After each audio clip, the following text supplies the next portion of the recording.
So I picked up an MB200, and the only modifications that are really done to it are a 60 sprocket, this header pipe, and then a air filter. So that's pretty much it for modifications as far as performance goes. And it has this motorcycle gas tank, so this should give it a pretty good fuel capacity.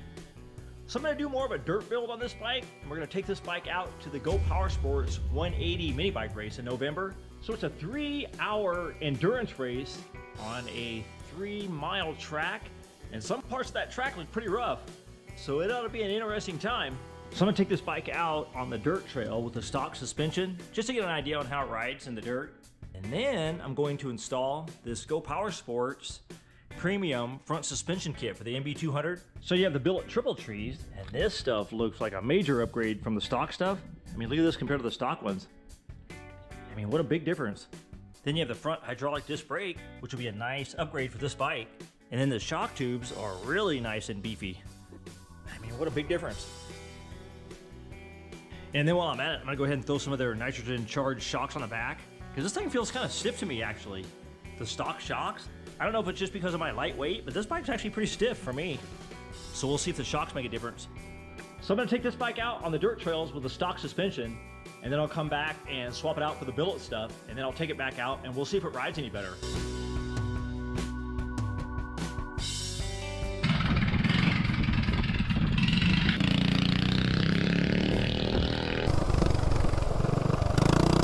Yeah, this bike feels pretty good on the street, but it's just out in the dirt that it's pretty bumpy for me.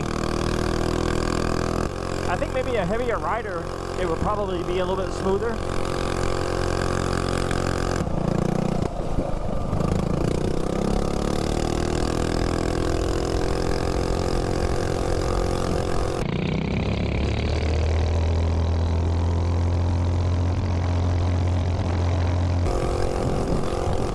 Yeah, when you hit these ruts, it's pretty bumpy.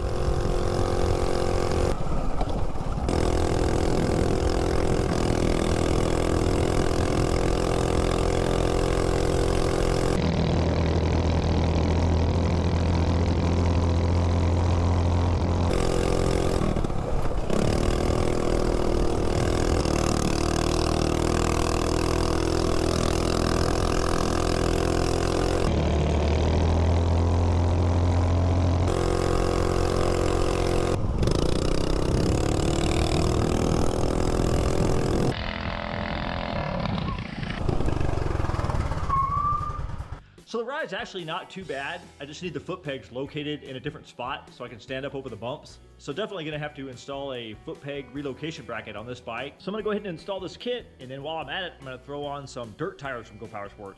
Yeah, I think these will work a lot better up there on those trails than the tires that are on it with that street tread.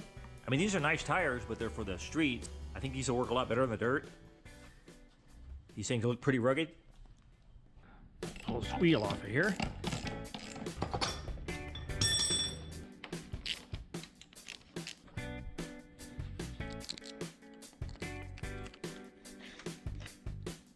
So I might as well pull these bars off the risers, because I'm going to swap out the handlebars for one with a welded brace across here.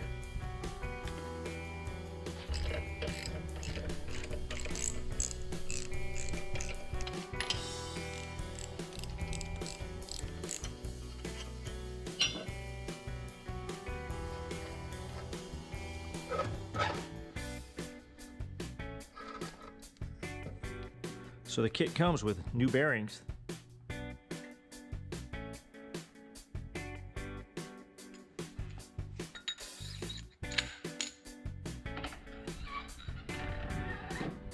So definitely a nice, easy, straightforward kit to install. I got the triple trees on there. Install this shock tube on here. It's nice you can adjust the ride height on this. I think I'll leave it right even for right now. Just try it like that.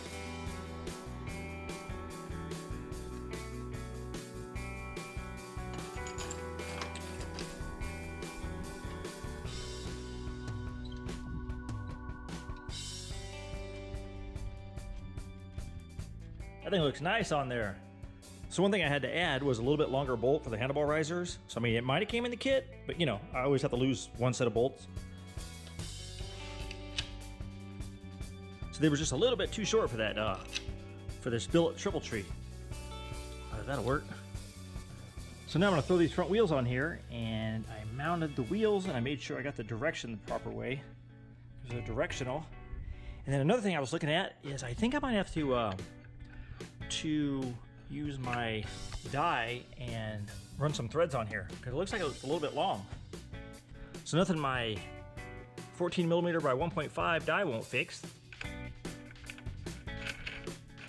I'll probably end up cutting off maybe a little bit of this bolt once I get it on there. All right, so I put about, I don't know, 1/2 inch of threads on here. And then the kit comes with some spacers, some 5/8 spacers.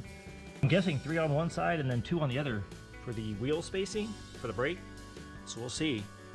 So I'll throw a couple on this side.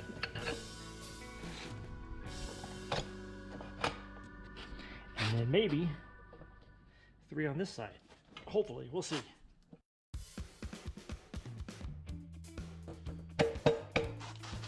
Okay. Oh yeah, so that 3 on that side pretty much spaces it so it doesn't touch the fork mount there. Yeah, that might work. So we'll see. I'll try to mount that brake. Okay, so it looks like I think 3 is about perfect on there because the mount lines up perfectly. That's it. So that'll work. And it spins freely, clears the shock, so perfect.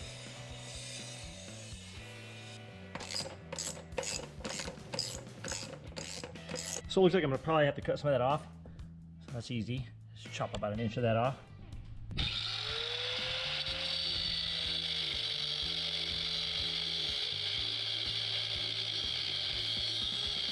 So it looks like that'll work.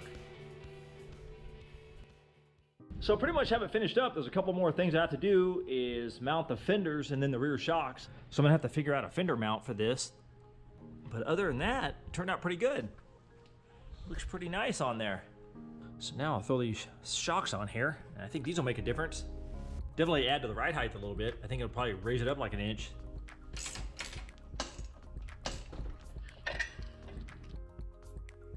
You can definitely feel the difference with these shocks just by pushing down on the springs. You can feel the spring rate difference. The nitrogen shocks versus the stock shock. Man, the spring rate on these stock ones is super stiff.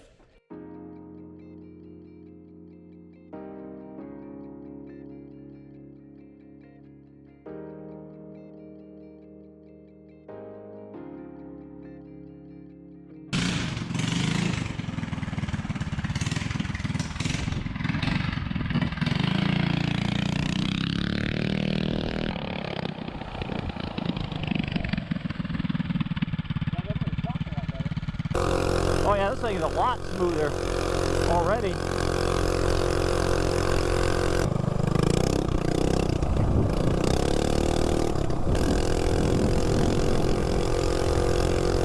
Oh yeah, it's a lot better. Just overall, the overall ride's a lot smoother.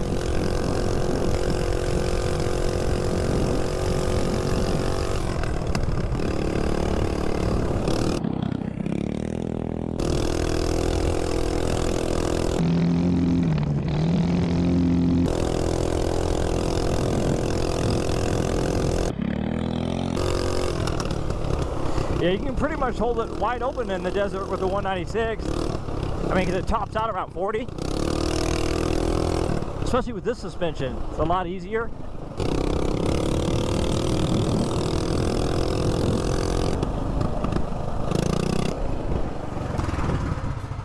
So with the front suspension, rear shocks, and the tires, the bike runs a lot better through the desert, but the only thing is now, the 196 is pretty much maxed out. I mean, you could almost hold it wide open through the desert.